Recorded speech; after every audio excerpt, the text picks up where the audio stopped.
je trouve qu'il y a quand même une bulle autour du numérique et une différence entre les usages concrets de la personne malade, de la patiente chronique, de la personne âgée, où quand même il y a un décalage entre le haut de la technologie, les robots chirurgicaux, et ce qui se passe vraiment sur le terrain. C'est le sens de ma première slide. Il y a une multiplication des sources des données de santé, c'est bien. Mais voilà, ça nécessite d'être attentif aux patients parce que voilà, on voit qu'il y a des potentiels détournements de données de santé. Un point qui est très important parce que moi, les associations de patients et les usagers et les citoyens en général ont souvent cette question-là, c'est mais Alexis, est-ce que je suis propriétaire de mes données de santé? Et c'est là où on a à être très fin dans notre analyse du sujet, c'est-à-dire que le RGPD aujourd'hui ne nous permet pas d'être propriétaire de données de santé. En revanche, on a des droits sur nos données de santé, ce qui est différent. La notion de propriété, elle engagerait la nécessité de dire aujourd'hui les patients peuvent vendre, ce qui n'est pas le cas aujourd'hui en France, ce qui pourrait être le cas dans d'autres pays. Mais voilà, donc moi j'insiste sur cette notion très importante que le RGPD reconnaît une notion très particulière qui est celle de la non-propriété. Par contre, on a des droits sur ces données de santé et on peut utiliser ces droits, à savoir demander dans son dossier, demander à des établissements son dossier, à savoir le droit de suppression, le droit de modification, etc. etc. Alors en revanche, la base de données, elle, il peut y avoir des propriétaires, et d'ailleurs j'ai attrapé dans une interview de Martin Hirsch, qui est le directeur de la PHP, qui dit « Détenir le pouvoir des outils, c'est détenir le pouvoir économique et détenir le pouvoir des bases de données ». Aujourd'hui, c'est vrai qu'il y a une vraie bataille sur qui a les données de santé. C'est pas gagné. Moi, c'est dommage, elle est partie. Moi, je trouve que c'est pas encore gagné, parce que, si vous voulez, les GAFAM ont les outils, ont la technologie, mais qui a les données de santé en France? C'est quand même bien les hôpitaux qui sont dans leur dossier. Et pour l'instant, les algorithmes sont en effet dans les mains des GAFAM, mais tout n'est pas perdu. On a encore le plus gros pourvoyeur de données de santé en France, qui est la CNAM, qui est avec le régime, avec toutes les données générées par les cartes vitales des usagers. Eh ben, il est quand même dans nos mains et il n'est pas dans les mains des GAFAM. Donc tout n'est pas perdu, et on a parlé beaucoup de ces notions de rôle du patient. Eh bien oui, le patient qui arrive face au praticien, il est de plus en plus informé, parfois mal, puisque finalement l'information sur Internet n'est pas idéale. Nous, on pousse quand même à l'utilisation d'informations fiables.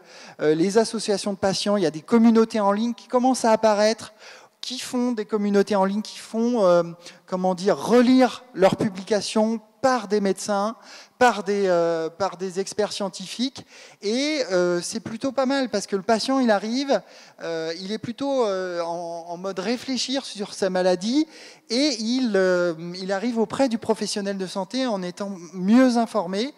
Alors on a parlé tout à l'heure avec la juriste des risques, ils sont évidents, hein, il y a des risques de mésusage. En dehors de la relation de soins, évidemment, hein, on voit les applications de bien-être, etc., etc. On voit que, je crois que c'est une étude européenne qui montre que la plupart des applications de bien-être détournent les données à des tierces personnes pour faire de l'intelligence dessus.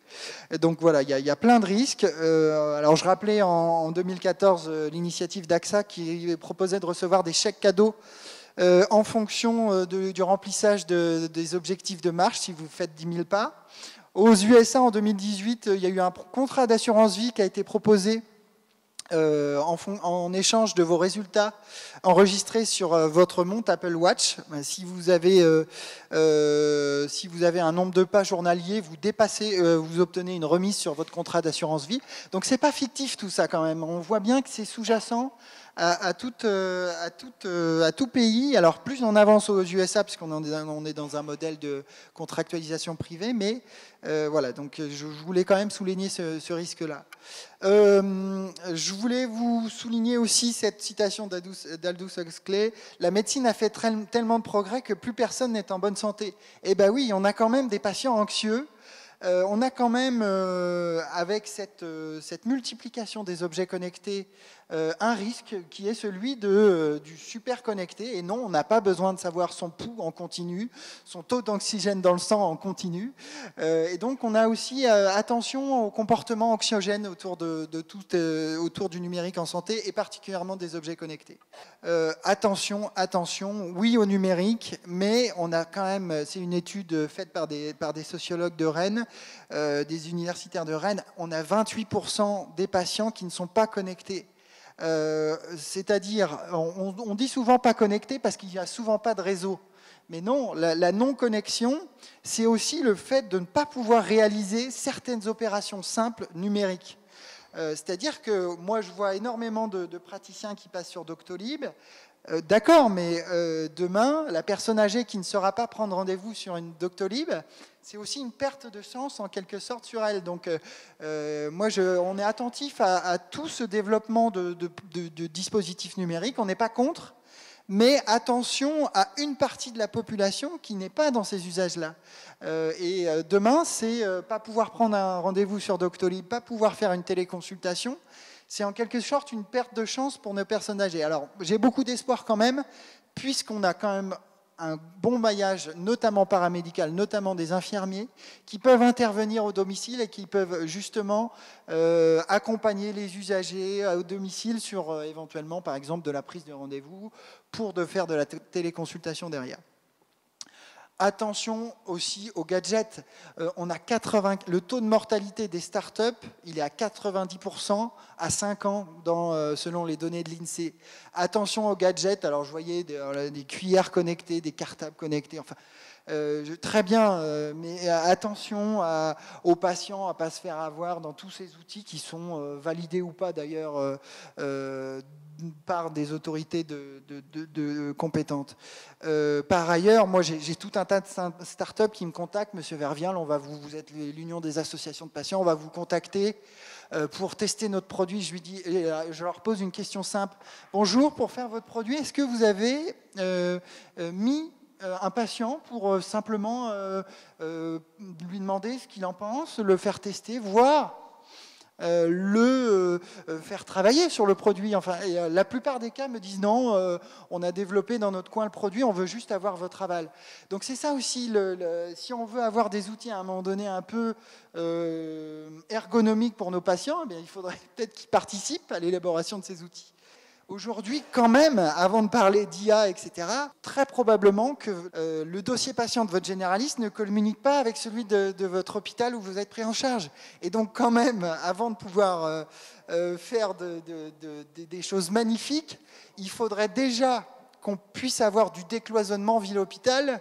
Alors, ce n'est pas incompatible, évidemment, avec l'IA, avec tout un tas de progrès technologiques, mais aujourd'hui, moi, mon sujet, il est de dire, travaillons déjà sur l'interopérabilité des systèmes d'information entre la ville et l'hôpital, avant de pouvoir faire des paillettes pour le patient. C'est déjà ça, hein, et c'est déjà ça la qualité des soins, ça va être que le médecin hospitalier travaille avec son homologue de ville. Voilà, donc évidemment que le numérique soit sécurisé quand de la donnée de santé est manipulée.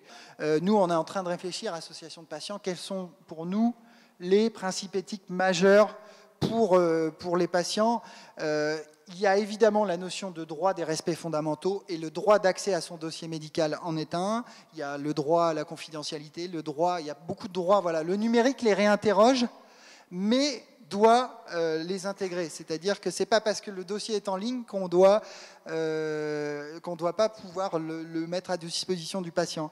On doit faciliter le quotidien des patients, on doit éviter la déshumanisation de la relation de soins. Nous, on a un groupe e-santé avec des associations de patients, on a une réflexion, et puis un jour, il y a un patient qui nous a dit « le numérique, c'est se surveiller, oui, être surveillé, non ». Et c'est une formule assez globale que je reprends pour ma conclusion et qui est assez évocatrice, je pense, pour nous. Le numérique d'abord au service de l'intérêt du patient et après de celui des professionnels de santé. Voilà.